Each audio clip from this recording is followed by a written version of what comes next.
En este episodio de contenido extra de El legado cinematográfico de Bigas Luna, escuchamos a Santiago Garrido Rúa, director de cine y artista y colaborador asiduo de Bigas Luna en los últimos años de su vida. Con él colaboró en la película Yo soy la Juani de 2006, en muchas obras de videoarte, incluyendo el trabajo que Bigas Luna realizó para el Pabellón de España en la Expo de Shanghai en 2010, y también editó y dirigió el documental póstumo Bigas por Bigas.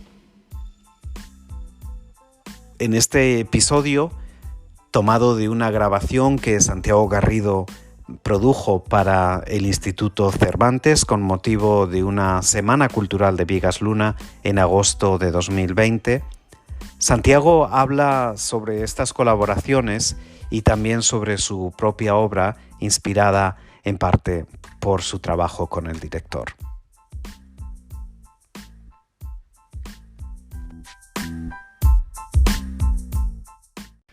Quería de alguna manera compartir y dejarles un mensaje contándoles algunas cosas de mi experiencia junto a Bigas Luna y en específico el trabajo que hemos realizado en el documental de Bigas por Bigas. Mi nombre es Santiago Garrido Rúa y tuve la suerte de conocer a Bigas allá por el inicio de los 2000, cuando me trasladé a Cataluña y tuve la suerte de realizar en Reus un taller de cine digital con Bigas como maestro. En aquella época el mundo del cine digital era más bien una incógnita, ¿no? Había mucho casi de superstición de lo que podía significar la revolución del digital en el cine, y el curso de Bigas Luna, que era centrado sobre todo en una parte teórica, en lo que él llamaba el ABC del cine, me ayudó a permitir y a tener una visión del cine distinta a la que yo tenía. Yo trabajaba en el cine ya en Argentina, era joven, con 23 años, pero la visión de Bigas era muy revolucionaria en esa época y sigue siéndolo ahora, no solamente en sus películas o en su obra, sino también en su fase didáctica, ¿no? Casi pedagógica. Bigas decía, tomando y readaptando unas palabras de Alvin Toffler, que los analfabetos del siglo XXI serían aquellos que no supieran comunicarse a través de imágenes, ¿no? Y en esa época parecía casi una superstición, una visión del futuro, inclusive a mí me parecía radical en algunos momentos, y día a día se ha comprobado cuánta razón tenía Bigas en este mensaje, ¿no?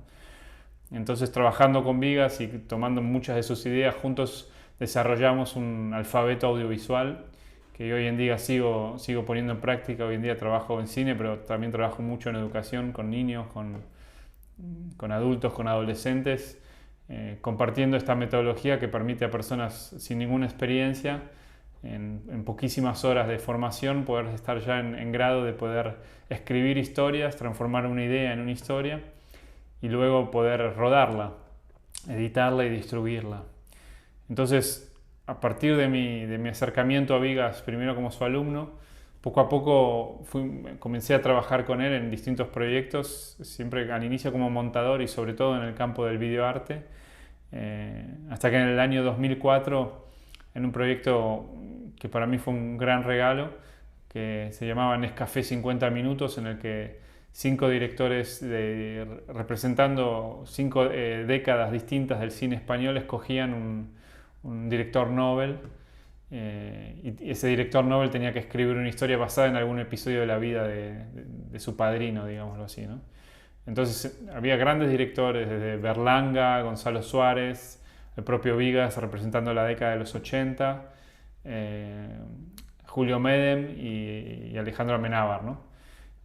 Entonces este cortometraje que tuve la suerte de escribir y dirigir, que se llamó 41 grados, en el año 2006 tuve la suerte también de ser el director de la segunda unidad de la película Yo soy la Juani y acompañar a Bigas desde todo el proceso del inicio, los primeros 2 años de preproducción, las primeras escrituras del guión que escribió junto a la gran Carmen Chávez, empezar a aportar ideas más en una fase creativa y de realización que luego están plasmadas en la película.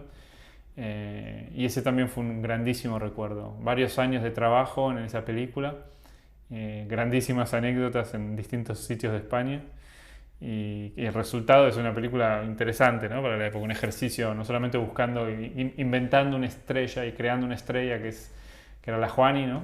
Que luego siguió, el proyecto era una trilogía de la fama, ¿no? Que luego con Didi Hollywood era el segundo episodio y el tercero quedó inconcluso. Pero también eso fue una grandísima escuela para mí. Como decía inicialmente, mucho del trabajo que tuve la suerte de compartir con Vigas fue en el mundo del videoarte. Quizás el momento cumbre de esta colaboración fue en el año 2010 en la Expo Shanghái. Realizamos con Vigas la película especial para el pabellón español en Shanghái, ¿no? Entonces fueron muchos años compartidos junto a Vigas, fueron años claves para mí, en los que no solamente aprendí de técnica de cine, sino sobre todo y fundamentalmente que cambió mi vida y mi visión y la manera de vivir la vida, en cómo transformar esa vitalidad, ese amor por la vida en cada momento preciso, ¿no? Vigas tenía un decálogo y una de sus frases más importantes de ese decálogo era desear lo que se tiene, amar lo que se tiene, ¿no? Y desearlo también, y crear de ese deseo una fuerza para poder abrazar más lo que se tiene, también sea a nivel material o a nivel espiritual. Entonces, cuando la familia de Vigas y varios productores del proyecto, entre los que estaban Javier Bardem o Carles Sanz y Celia Oroz, la mujer de Vigas, me acercaron la idea de poder colaborar en el proyecto documental Vigas por Vigas, también fue una manera de despedir al maestro, de saludarlo y en cierta manera rendirle tributo, ¿no? El proyecto parte de cientos y cientos de horas, casi miles de horas de registro audiovisual que Vigas había hecho con una cámara, una Dubecam en formato de cassette, ¿no? En el que él rodaba su cotidianidad, sobre todo de los años 2000, por casi 10 años. El desafío fue tomar todo ese material, no solamente las cintas, sino también registros en audio, fotos, todo el registro y todo el material que Vigas había almacenado en todo ese tiempo, hasta el momento de su muerte, en sus ordenadores, en sus teléfonos, en sus cámaras, para poder contar el camino vital, el recorrido vital que realizó Vigas cuando vivía en Barcelona, en Gracia, en su hermosa casa, hasta luego transformarse y adorar la vida de un payés, ¿no? Yendo todos los días a su huerto, observando la velocidad con la que crece un tomate para poder verdaderamente estar en contacto con la vida, ¿no?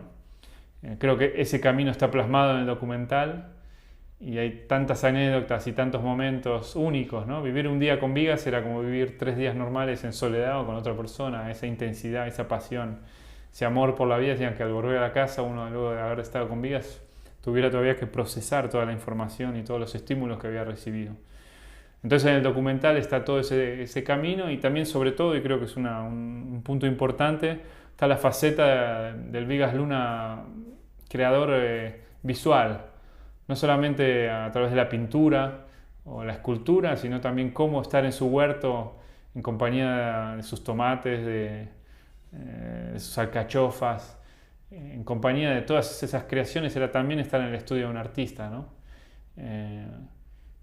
Y creo que esas enseñanzas eran muy adelantadas en ese momento y siguen estando todavía como una especie de brújula que va marcando también mi camino vital.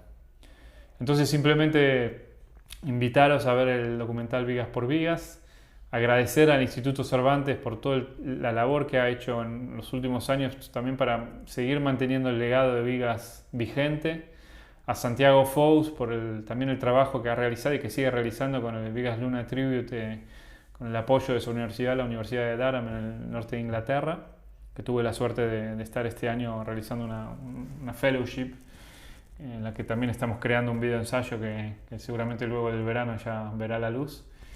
Invitaros a observar y a vivir 1 hora y media junto a Vigas, ¿no? Que era también uno de los desafíos del documental y que creo que ha quedado plasmado, y contagiarse por estas ganas de vivir y por este amor a la vida y las cosas que realmente importan.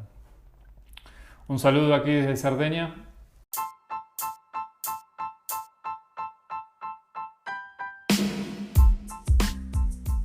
Pues con esta invitación para ver y disfrutar la película póstuma Vigas por Vigas. Le damos las gracias a su director, Santiago Garrido Rúa, tanto por su trabajo como por esta grabación y su permiso para incluirla como contenido extra de este podcast, El legado cinematográfico de Vigas Luna. Gracias también al Instituto Cervantes de Sydney por organizar la Semana Cultural de Vigas Luna en el mes de agosto de este 2020.